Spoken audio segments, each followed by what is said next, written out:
Good morning, I'm Joe Fryer. And I'm Valerie Castro in for Savannah Sellers. Right now on Morning News Now, weathering the storm. Right as millions of Americans get out of town for the holidays, a dangerous winter storm moves in. The Midwest and the Northeast are bracing for snow, strong winds, and bitter cold. It's also being felt in the South with below freezing temperatures in places like Orlando. We're tracking where the storm is heading next and what to expect if you're traveling. Battle for freedom. Ukraine's president takes to the House floor, delivering an impassioned speech and plea for continued support for his country. Vladimir Zelenskyy sending this message to Congress and all Americans. Your support is crucial. Your money is not charity. It's an investment in the global security and democracy. The major assistance the U.S. is now providing, plus the latest on the front lines as Ukrainians continue to fight back against Russia in the middle of a brutal winter. Back in the U.S., former crypto king Sam Bankman-Fried is back on U.S. soil this morning, accused of fraud. He was extradited from the Bahamas and will now face charges stemming from the dramatic collapse of his company, FTX. We'll tell you what to expect when he faces a judge. Also this morning, the perfect gift. If you're still trying to find the best present for the youngest people in your life, don't worry. We're breaking down the hottest toys right now that won't be sold out at the store. Good to have you with us this morning. Valerie is with us. We've had many of your reports on the show. Now it's good to have you here at the anchor desk. Thanks for having me here. A lot to talk about this morning. Yeah, just in time for that holiday rush. I think a few people might be worried about the weather. Yes, slightly worried. We begin this morning with that winter storm sweeping across the country and causing chaos for travelers just days before Christmas. Right now, more than 100 million people are under winter alerts, bracing for an Arctic blast, bringing life-threatening cold to parts of the U.S. Widespread snow and strong winds are expected to create plenty of travel headaches and possible power outages. In Minnesota yesterday, freezing temperatures and snow created dangerous conditions on the roads, causing more than 200 crashes. And Denver's airport saw a record-breaking temperature drop. Get this, 30 degrees in 15 minutes. And today, Green Bay, St. Louis, and Chicago could be among the cities feeling the brunt of this system. Weather experts say it's shaping up to be the worst Christmas time storm in decades. We have full team coverage with everything you need to know ahead of the holiday. Meteorologist Andy Lassman is tracking where the storm is now and where it's headed in the coming days. But let's start with NBC News reporter Julia Jester at Reagan National Airport. Julia, good to have you with us. So this is one of the busiest travel days for this long holiday weekend. Where you are in the Washington area is expected to see some of the problems. What's it like where you are right now, and what are they bracing for? Good morning, Joe. Well, I hate to jinx it, but things seem pretty smooth here so far just outside the nation's capital. Some lines are starting to form, a few delays so far, but we're really keeping an eye on that heavy rainstorm expected throughout the day, as well as how those blizzard conditions in the Midwest will affect departures here. More than 7 million Americans are expected to fly between now and January 2nd, so crossing our fingers for holiday travelers here and across the country. Joe? And Julia, this is Valerie, but how are airlines working to help passengers ahead of the storm? Well, Valerie, airlines are expecting today and tomorrow to especially be impacted by winter weather, and so most are dropping change fees for flights that are affected by that severe weather. So please check with your airline carrier to see if that's possible, because time is running out to get out earlier if you can. De-icing is going to become critical at airports to help keep operations moving and get those planes off the ground. And some airlines are getting creative. United is actually working on this Connection Saver program to see just how long they can hold up some flights for connecting passengers so that if they're delayed, they don't miss their connecting flight. So really trying to get ahead of these disruptions and minimize those holiday headaches. Valerie, Joe? You know, a lot of folks who are watching this morning right now are likely packing their bags. They're heading out today or tomorrow. So what should those travelers know if their flight does end up being delayed or canceled? What are their best options? Delays and cancellations are big possibilities, especially here in D.C. We're looking at this afternoon as being a prime area where we could see those disruptions in other cities across the U.S., like Philadelphia, New York City, expecting those today, some Midwest cities and other Northeast cities tomorrow. Just a lot of chaos could ensue at airports. So how can travelers be ready? First, check your flight status before you leave for the airport. Make sure you're looking at the app. If you are the first to know your flight is delayed or canceled, you can be first in line to make those plane changes. Try to talk to an airline agent at the airport and maybe even call the carrier while you're waiting in that line. Be kind, ask for accommodations if you can. Federal law requires that if a flight is canceled or significantly delayed, the airlines owe passengers refunds who request them. So make sure you know your airline carrier's protocols and just be prepared. Try to have a backup plan, and hopefully you will get to your holiday destination. Joe, Valerie. That's the hope. Lots to keep in mind. Julia, thank you so much. Okay, so I don't think Julia is jinxing anything. I just don't think the storm is there yet. So where is the storm right now? Where is it going next? We're going to go to meteorologist Angie Lassman, who's tracking the storm. Angie, hey, good morning to you. Yeah, you took the words out of my mouth, Joe. That's exactly what I was thinking. Prepare if you're in the D.C. area here over the next, 24 hours for things to change. That's where we're starting to see some of that rain working in. You can see on our satellite and radar some of the rain working through. There's also a mix of some freezing rain as well as some snowflakes falling just to the north and west. We see plenty more snow draped across parts of the Midwest. That's where we're watching for some of those blizzard warnings that I'll show you in a moment. But when we talk about the rain, there could be a flood potential with this. Anywhere from 3 to 5 inches expected in the mid-Atlantic and expected to continue up into portions of the Northeast. We'll see coastal flood warnings as well. What does that mean? Well, our winds are quite strong. So 44 million people are going to be impacted by the potential for some flooding. But if you're along the coast, we could see surge up to 3 feet. We'll see coastal erosion as well with those really strong winds. And there's the winter alerts. 110 million people, guys. There's places maybe in the Southwest that aren't dealing with this wintry weather, but just about everybody is going to see impacts from this storm. When it comes to the snow impacts, it's mainly focused to the interior of the Northeast and stretch from portions of the Tennessee Valley into the Midwest. It looks like the bullseye is going to be along Lake Michigan. That's where we'll see those highest amounts. But with the really strong winds and with the really fluffy snow that we're expecting, we could see decreased visibility. So it's not so much in places like Michigan or Chicago where they get a whole lot of snow. 3 to 5 inches isn't, standstill for them. It's more the winds that are going to cause problems there with the visibility on the roadways and, of course, at airports. You can see those peak wind gusts, 63 miles per hour in Buffalo, 48 for Detroit, 48 for Indianapolis. And this means that power outages, they could be likely here for a wide swath of the country, and you don't want your power to go out or your heat to go out when you have temperatures like this. These are the current conditions in places like Kearney, Nebraska, where it is minus 44 for the wind chill, minus 42 in Billings, Denver, minus 29, and in a 24-hour period in Denver yesterday, 67-degree temperature drop. So that just shows you how cold it has been in Montana in 3 minutes, it drops 27 degrees. So this Arctic air is not playing around, and you can see it stretches as far south as Texas, where -2 will be your wind chill on Friday. So prepare for that. And by the way, places like Dallas, they're going to see these temperatures below freezing for 72 hours. So you want to take this seriously. Of course, Atlanta, -1 by the time Saturday rolls around. And these are the lowest wind chills that you'll see through Saturday. So take a look wherever you're watching from and take in exactly how cold it'll get where you are. Even Tampa, 26 degrees. I know that'll be brutal for you guys there. But it's going to impact basically all 50 states. We'll see wind chills below 32 degrees. So that's something that we'll want to take note of, especially when it comes to, preparing for the power outages and all that kind of stuff. That's my real concern with this. Exactly. And you've been saying the words flash freeze all week long, which, first of all, not easy to say. No, tongue twister. But it really is amazing how quickly the temps are dropping. And that's one of the things to watch out for here. And especially in New York, where you have rain right now, and D.C., and then it quickly drops. That's where we'll watch for black ice to really be prevalent. Thanks, Angie. Appreciate it.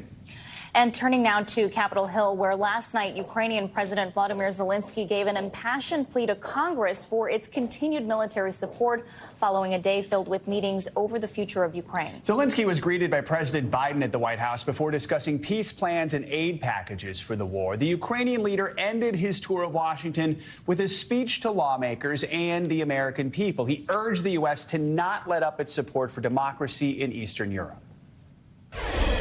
Against all odds and doom and gloom scenarios, Ukraine didn't fall. Ukraine is alive and kicking.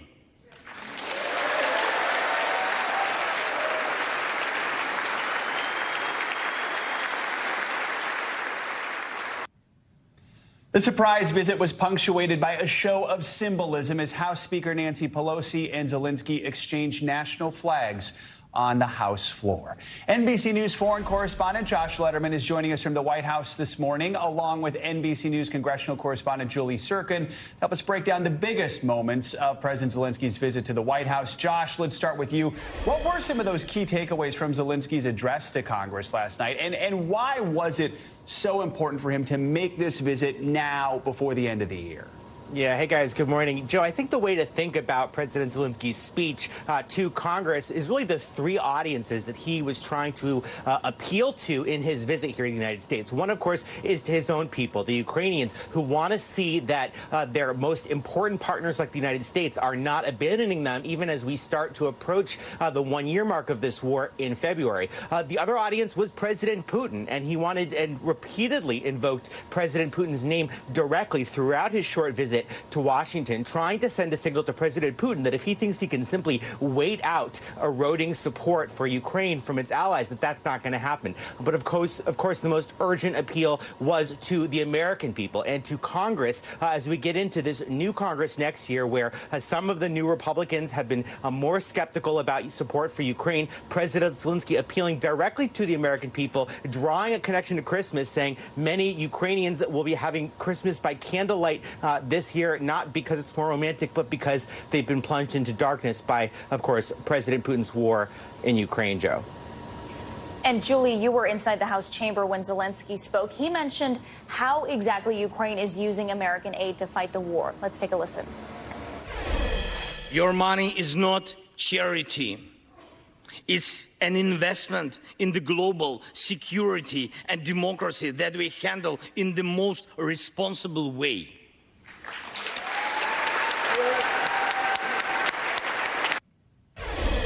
Julie, can you give us a little bit more insight into exactly how he was received by lawmakers? And did his speech manage to jumpstart support from some Republicans who have been skeptical about aid to Ukraine? Yeah, well, look, to Josh's point, I mean, his third audience, the American people, Congress, as they are considering this massive spending package that would include funding for Ukraine, that was really the key here. Zelenskyy making his first overseas trip.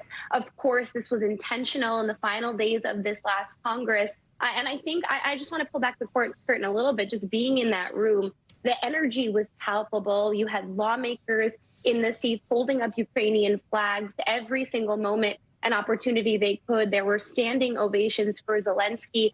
So a real respect here among both sides of the aisle as the seats were all filled by lawmakers on both sides of the House and the Senate. But of course, some notable Republicans missing, and those even who were there in their seats, Lauren Boebert, for example, Matt Gaetz, the former president's allies, and those who share the thinking that perhaps Ukraine shouldn't be receiving what they're calling, quote, a blank check. And you heard Zelenskyy there saying this isn't charity. We need this money. This is important for democracy. And also, I should note these kinds of tones of democracy continuing throughout this week, with the January 6th Select Committee also set to release their report. So obviously, Speaker Pelosi in her final joint address presiding over that, really making her closing marks here as well by inviting Zelenskyy to make this speech. Julie, the Senate is yet to pass the $1.7 trillion omnibus spending bill. So do we think there's going to be any movement on that deal following Zelenskyy's speech? And how much of the Ukrainian aid is hanging on the passage of that spending package?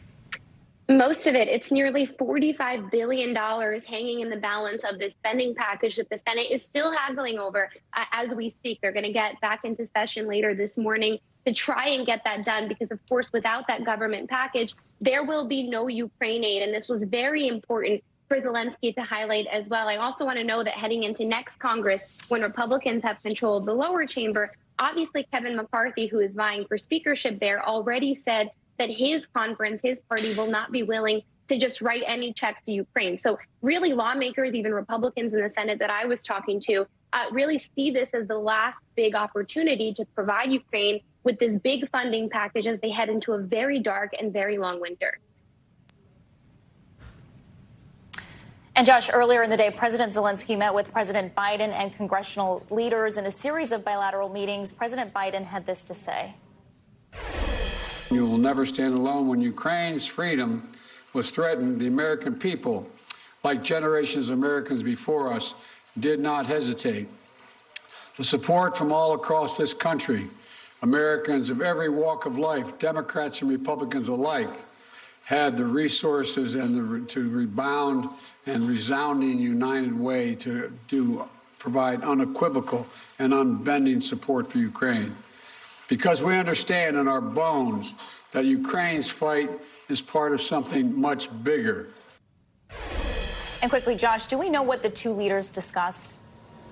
Well, of course, the big deliverable from this trip, as we say in Washington parlance, was President Biden informing the Ukrainians that he is delivering a Patriot battery of anti-aircraft, anti-missile capabilities from the U.S., something the Ukrainians have long sought that is both strategically and symbolically important. But this whole day here in Washington was carefully orchestrated to try to showcase not only the alliance between these two countries, but the fact that President Zelenskyy, 10 months into this war, was able to safely leave his country and within 48 hours go from the front lines in Bakhmut to standing in the East Room of the White House next to President Biden, standing in front of a joint session of Congress. The fact that his country has been that resilient is a clear message that they wanted to send throughout this day of pageantry here in Washington with President Zelenskyy. Okay, Josh Letterman and Julie Sirkin, thanks so much. Zelensky's surprise trip to Washington comes at a crucial point in the war as we head into winter. More than 300 days have passed since Russia first attacked Ukraine back in February. For more, let's bring in NBC News foreign correspondent Matt Bradley, who's in Kyiv for us this morning, and former U.S. Ambassador to Ukraine John Herbst. He's also the senior director of the Atlantic Council's Eurasia Center. Good morning to you both. Matt, let's start with you. What's the latest on the ground where you are in Kyiv, and what's been the reaction there to President Zelensky's trip to Washington?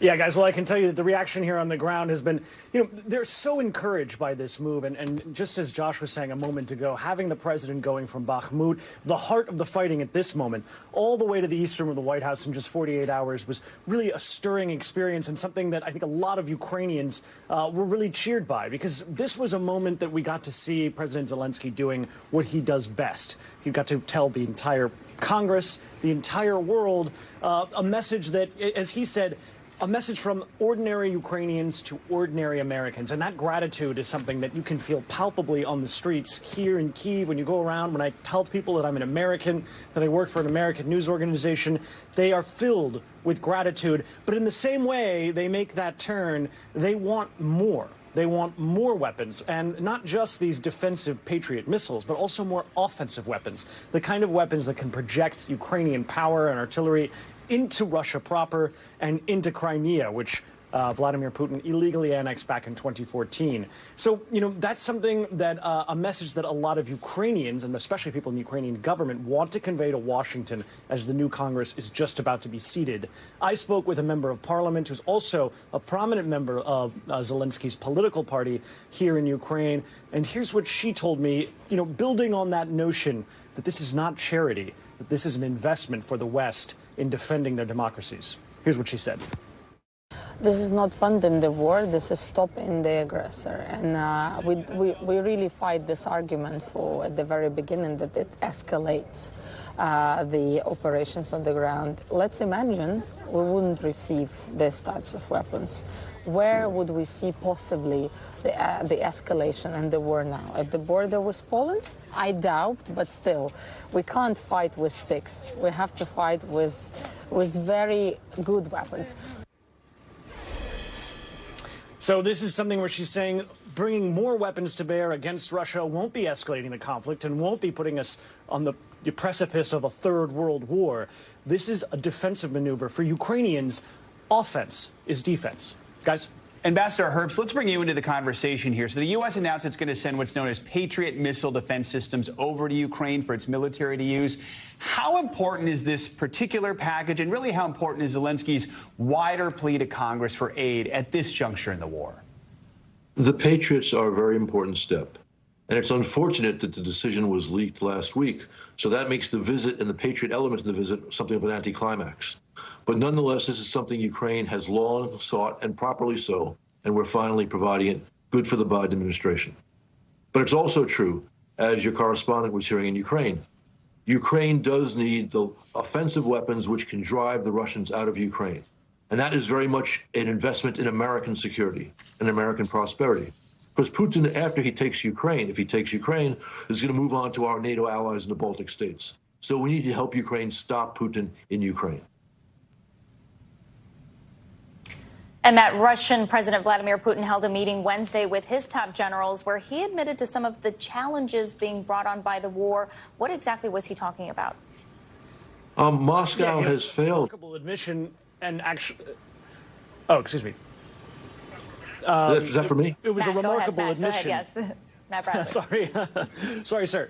It was a remarkable admission by President Putin, but actually it comes on the back of another admission where he said that the situation in the occupied areas, and those are those 4 Ukrainian oblasts that, or sort of provinces that Russia had just illegally annexed just a couple of months ago. He admitted the day before on Tuesday that the situation there was extremely complicated. So the president of Russia seems to be coming around to the notion that he should be able to publicly admit that things aren't as they seem. And this is probably, softening the ground for what could become another massive offensive in Ukraine, maybe even here on the capital of Kyiv, where I'm standing right now. If you remember, back a couple of months ago, the Russians made an attempt on the capital. They failed miserably, and they withdrew in shame.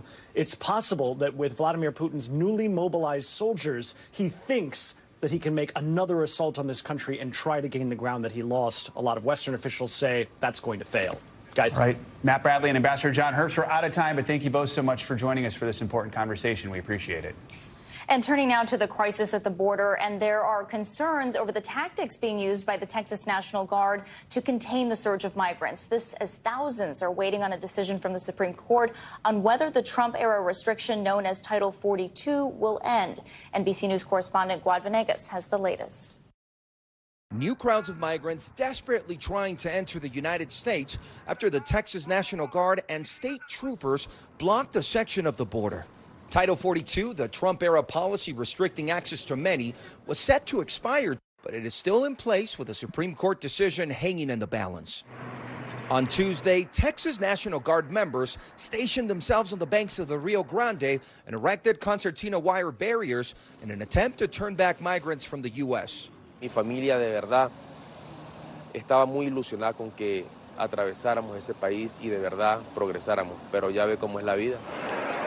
But then a potential opening. Migrants were directed by the National Guard to travel less than a mile east to this point where Border Patrol agents, federal officers, are still allowing migrants to cross. Here in Ciudad Juarez, migrants continue to cross the river and arrive at the U.S.-Mexico border. Border Patrol taking them in small groups with the line only getting bigger, hundreds waiting for their opportunity to seek asylum in the United States. Caminando. Vanessa says she walked from Nicaragua with her brother and son and is hopeful. Lo que les quiero dar, so she's going to tip one of these guys that will take her across like they're doing with a lot of people. Pase, que la dejamos. Right across the border in El Paso, the community is navigating a humanitarian crisis. The city's mayor talking to MSNBC's Jose Diaz Vallard about why he declared a state of emergency. Well, I think it was important to see that we didn't want people sleeping in the streets, and the temperature would drop in around 20 degrees. Texas Governor Greg Abbott saying the National Guard's presence at the border will be ongoing. To make sure that the people who were crossing into El Paso should be blockaded. We're here basically until the governor or our colonel say, okay, our time to assist is over. Back in Mexico, the director of human rights in Juarez describes the difficulties of tracking the number of migrants. Es complicado. He says it's very complicated to know how the migrants arrive. They arrive by train, by bus, by airplane, private vehicle, so it's very complicated to really know where they're at and how many there is. More than 600 miles away in Reynosa, Mexico, a similar story unfolding. Tenemos mucho tiempo aquí, no podemos ir durmiendo aquí, los niños enfermos, todo. Aquí pasando mal momento. Migrants setting up makeshift camps, bracing for the cold, and waiting for any news about their next steps in this long journey. All right, thanks to Guad Venegas for that report. The federal government has released $6 million to El Paso since the city's emergency declaration. Thanks for watching our YouTube channel. Follow today's top stories and breaking news by downloading the NBC News app.